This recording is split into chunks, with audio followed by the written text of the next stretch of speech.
Hello guys! Ito na yung part 3 ng video ko na basics ng switch mode power supply. Pangatlong video na to, kaya kung hindi nyo pa napapanood yung una at pangalawa, mas maganda panoorin nyo muna. So yung mga nakapanood na, tuloy na ulit tayo dito. So yung nakaraang video, natakil natin ang hot side ng power supply, switch mode power supply. Ngayon naman, itatakil natin ang cold side. So natapos tayo hanggang sa Bifer 12 nung nakaraan at nag-output ng 9.24 volts ang auxiliary ng transformer na to. Itong transformer na to, Parity core transformer, high frequency transformer. So ngayon, dito na tayo sa output. So primary, auxiliary, so ito na yung secondary. So sa secondary na tayo. So yung negative ng secondary, may nakakonect na safety capacitor. Ito yung nabanggit kong special capacitor nung nakaraan. Special sila kasi hindi naman sila kagaya ng filter na pang smoothing. So, ginagamit sila pang suppress ng EMI, RFI. EMI, electromagnetic interference, RFI, radio frequency interference. Yung ibang mga equipments kasi na gumagamit ng switch mode power supply, maselan sa mga EMI at RFI noise. Pagka ang switch mode power supply mo malakas mag-output ng EMI at RFI, pwedeng mag-malfunction ang equipment na yon. Nabanggit ko nung nakaraan, meron tayong class X tsaka class Y. So yung class X, naka-install siya sa incoming, sa input sa 220 volts. So yung Y1, naka-install naman, naka-connect siya sa negative. Sa ibang power supply, nasa positive siya. At nakakonect siya sa hot side. Kaya dapat safety capacitor ang gamitin dito. May mga gumagamit ng normal capacitor, yung ceramic lang. Hindi yung safety. Basta ma-eliminate lang nila yung EMI, wala na silang pakialam. Pag ito nag-short, ibig sabihin yung primary at saka secondary magko-connect na. Delikado yun. Pwede kang makuryente sa output niya. Hindi na siya isolated nun. Sa power supply na to, ang output natin, gumamit siya ng dalawang diode na naka-parallel. So, ang ginamit niyang diode ay D7, D8. Ilista ko na rin yung mga value ng component niya. So, ang D7, D8 ay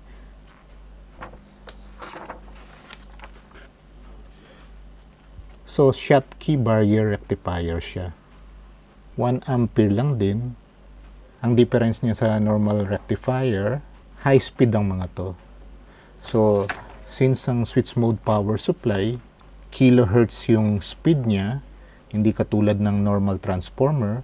Yung normal transformer ay 50 to 60 hertz lang. Iron core. Itong Parity transformer, high speed to. Yung pulse na nanggagaling sa Bifer 12, fixed na 60 kHz. So, kailangan na diode dito as rectifier ay Schottky diode. Yung ganitong klaseng diode. Schottky barrier rectifiers. Pinarallel nila yung dalawang diode. 1 ampere nakaparallel. So, maximum of 2 amperes ang magiging output ng diode na to. Pero yung Bifer natin, yung built-in FET niya sa loob, sabi sa datasheet is 8 watts lang. So, ang 8 watts sa 5 volts ay 1.6 ampere lang.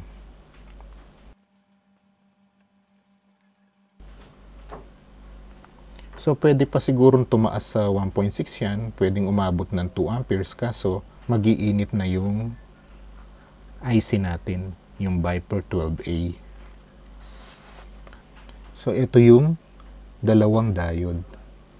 Schottky diode o Schottky barrier diodes. Hindi sila katulad ng rectifier diode na IN4007. Ito siya, 1 ampere din, 50 to 2000 volts. Pero hindi siya high speed katulad ng Schottky diode. Hindi ito pwedeng gamitin sa output ng transformer na to dahil 60 kHz nga ang speed nito. Nakadesign lang siya sa mababang speed.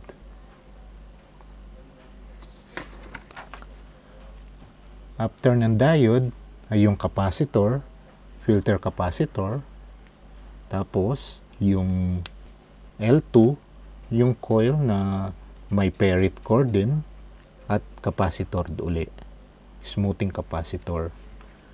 So ito, smoothing circuit, kasama na yung L2. Gaya ng nasabi ko sa unang video, ang isang difference ng switch mode power supply sa linear power supply, meron siyang feedback. Ito na yung feedback circuit niya. Zener diode, programmable precision shunt regulator, at mga voltage divider na resistor. Ito yung special na voltage reference. Ito yung TL431. Ito siya. Para siyang transistor, pero hindi yan transistor. Isa yung precision shunt regulator.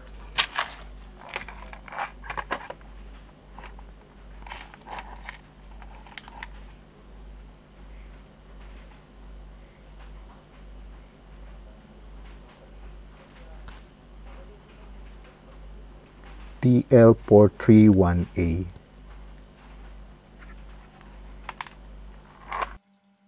So, ito yung data sheets niya. So, napoprogram ang output niya hanggang 40 volts. So, may continuous cathode current range siya ng 100 to 150 milliamperes. At meron siyang features na fast turn-on response. So, mabilis siya. Pag kailangan niyang mag-on ng mabilis, mabilis na mabilis siya. So, ang voltage reference niya, approximately 2.5 volts. So, kailangan ma-read natin dito ay approximately 2.5 volts. Pag sinukat mo yan, dapat laging 2.5 volts yan. Kasi nire-regulate nga niya yung voltage na pumapasok sa pin 1 and 2 ng opto-isolator. Kailangan laging naka-on ang ilaw ni opto-isolator. Pag ang output nito nakasense ng heavy load, dun siya magtatrabaho. Pag bumagsak ang 2.5 volts na to, i-off niya ng mabilisan ang ilaw ng opto-isolator. Pag nag-off ang ilaw ng opto-isolator, tataasan ng Viper 12 ang percentage ng PWM na pumapasok sa FET niya. Ang PWM, lalapad yung width niya. So, mas matagal siyang naka-on. Magse-separate ako ng video about TL431A dahil medyo mahaba rin ang explanation nito. Napakagandang programmable precision shunt regulator. So, yung output niya, i-feed sa opto-isolator.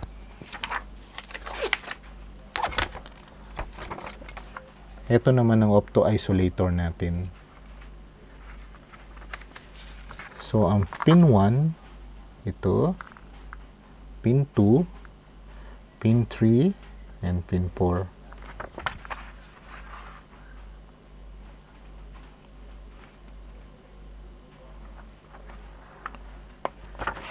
So, supposed to be ang voltahe dito nasa approximately 1 volt, 1.1, mga ganyan. Dito, must be 2.5 volts. So, sukatin na natin ngayon.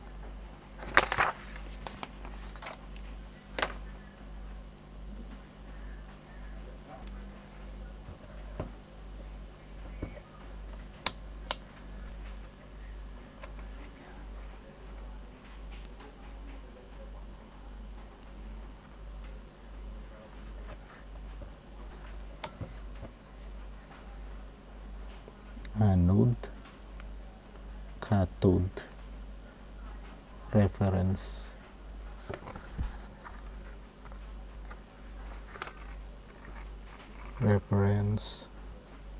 anode, cathode. So magsusukat tayo sa anode at reference. Kailangan 2.5 volts lang yan.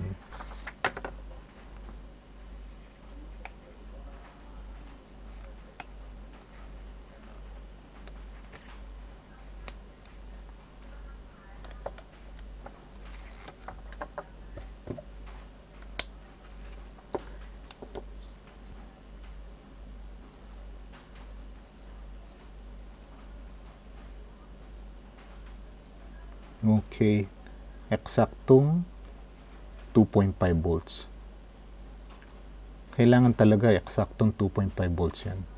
Pagka iba yung voltahe niyan, may problema yung voltage divider niya. Itong resistor na to, at saka ito. So itong opto-isolator naman, nagre-range lang ng 1 volt to 1.1. Okay, sakto lang din. 1.1.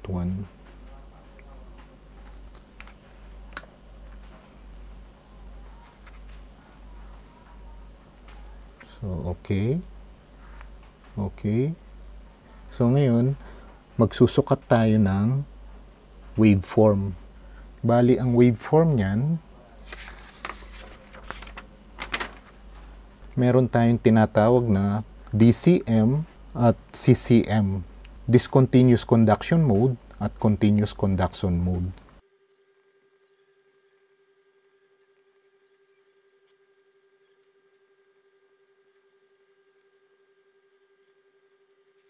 Ang magiging signal ng DCM,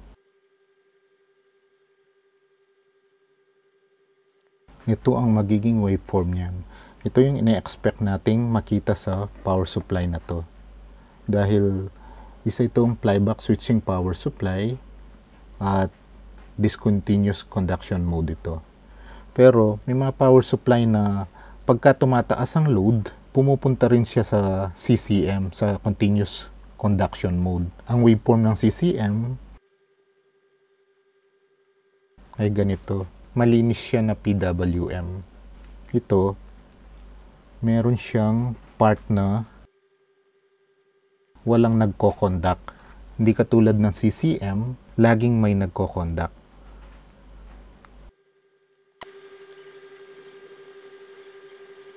At mag-o-off ang primary ng transformer, magko-collapse ang magnetic field. Ito naman ang time na mag-output ang secondary ng transformer. At itong part na to, ito yung naka-off lahat. Ito, bali nagko-conduct yung transistor. Ito, nagko-conduct yung output diode. Itong part naman na to, naka-rest lahat. Hindi gumagana ang transistor, hindi nagdi-discharge ang transformer, at hindi rin nagko-conduct ang diode. Unlike dito sa CCM na pagdating dito, kung i-compare mo sa DCM, magre-rest na siya. Ang CCM, ang continuous conduction mode, dire-diretso lang siya. So, pagka-off ng transistor, magdi-discharge ka agad ang secondary ng transformer, magko-conduct ka agad ang diode. Pag naubos na yung magnetic field sa transformer, mag-o-on na uli si transistor. Paulit-ulit lang siya. So, subukan natin sukatin ang actual waveform.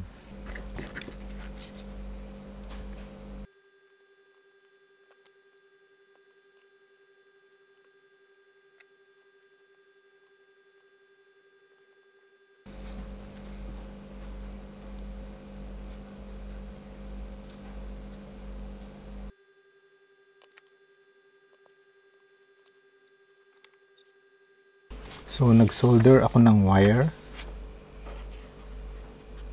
dito at dito para masukat natin ng oscilloscope ang waveform na nakikreate sa loob ng transformer na to. Lalagyan din natin siya ng load.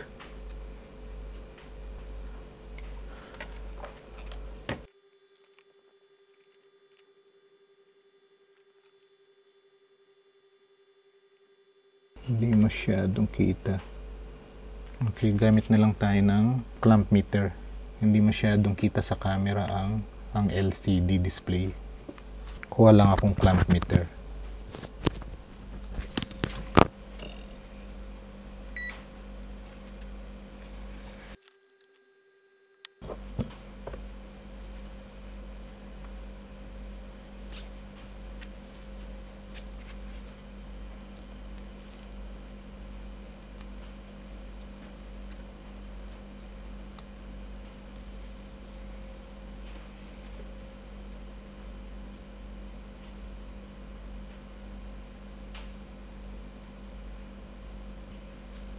So ito yung waveform natin. So sa 0.21 ampere, ito yung itsura ng waveform natin. So gaya ng sabi ko, yung nasa taas na to, ito lang yung nagbabago yung width. Hindi nagbabago yung frequency niya. Based dito sa specs ng Viper 12A, meron siyang fixed na 60 kHz. So hindi nagbabago yung frequency niya, yung width lang niya yung nagbabago. So bali ito yung width niya na nagbabago. Habang bumibigat ang load niya, lumalapad ito. Tumatagal yung time na nag-a-output yung secondary niya. Pinipilit niyang i-maintain yung naka-specified na voltage sa kanya. Sa tulong nga nung TL431. Ito yung nagmo-monitor ngayon ng output voltage. At ang reference voltage nga niya ay 2.5 volts.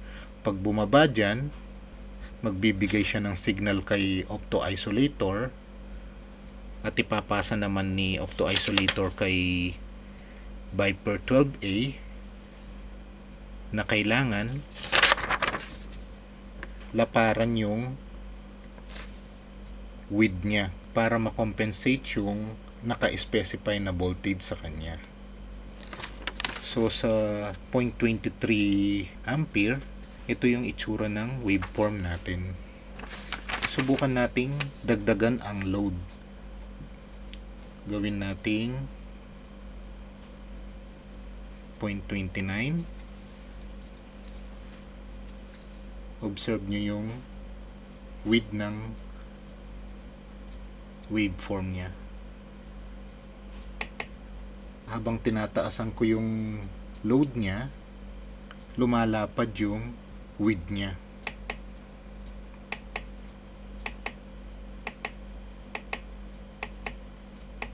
Ayan, papalapit na siya sa CCM. Nagiging CCM na siya.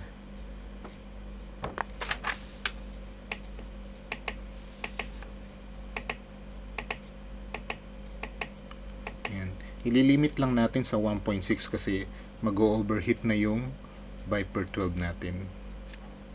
So ibababa ko uli from 1.65 ampere, ibababa ko. Observe nyo yung waveform.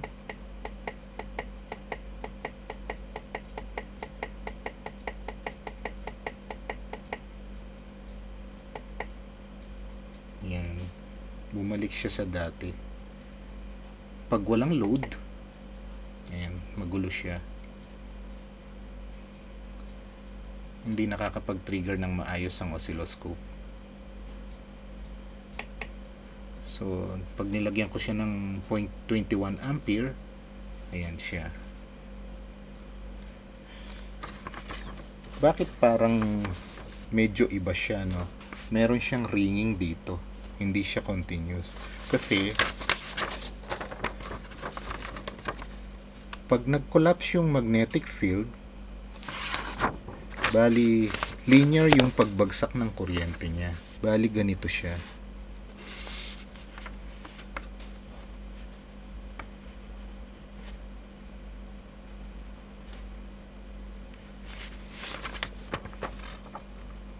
So yung ringing na nakikita sa oscilloscope, yun yung residual nung kuryente na naipon sa core ng transformer. So magiging ganito siya.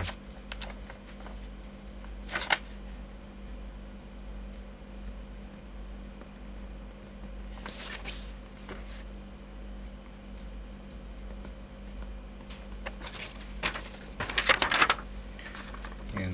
Dahan-dahan siyang bababa. Dahan-dahan na di-discharge. Pero ito yung kayang i-absorb nung diode, yung rectifier diode. Itong mahinang voltahe na to, hindi na niya kayang i-absorb. So habang tinataasan ko ang load,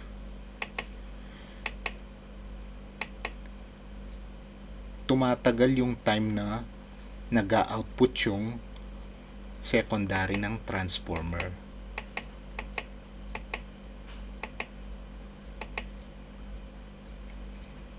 Try nating isagad kung masisira o mag-auto shutdown ang Viper 12A. Sagad natin yung current 2 amperes. Mas malapit na siya sa CCM mode. 2.2, 2.44. Sa 2.44 naging CCM mode na siya. 2.8, 2.9, 3 ampere. Maganda pala yung power supply natin, umabot ng 3 ampere. Ayun, patay sindi na siya. So nagpo-protect na yung system niya. So umabot siya ng 3 ampere. Babaan uli natin. Ayan, 3 ampere. Taasan natin. Ayun, nag-go off na siya. Babaan natin 3.22.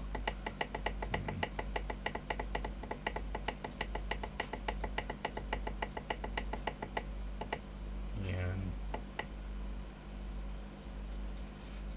So sana may natutunan kayo sa video na to. Gagawa pa ako ng mga video ng mga power supply para yung hindi clear dito mas magiging clear sa next video. Kung nagustuhan nyo yung video, click nyo na lang po yung subscribe at like at pakishare nyo na rin po.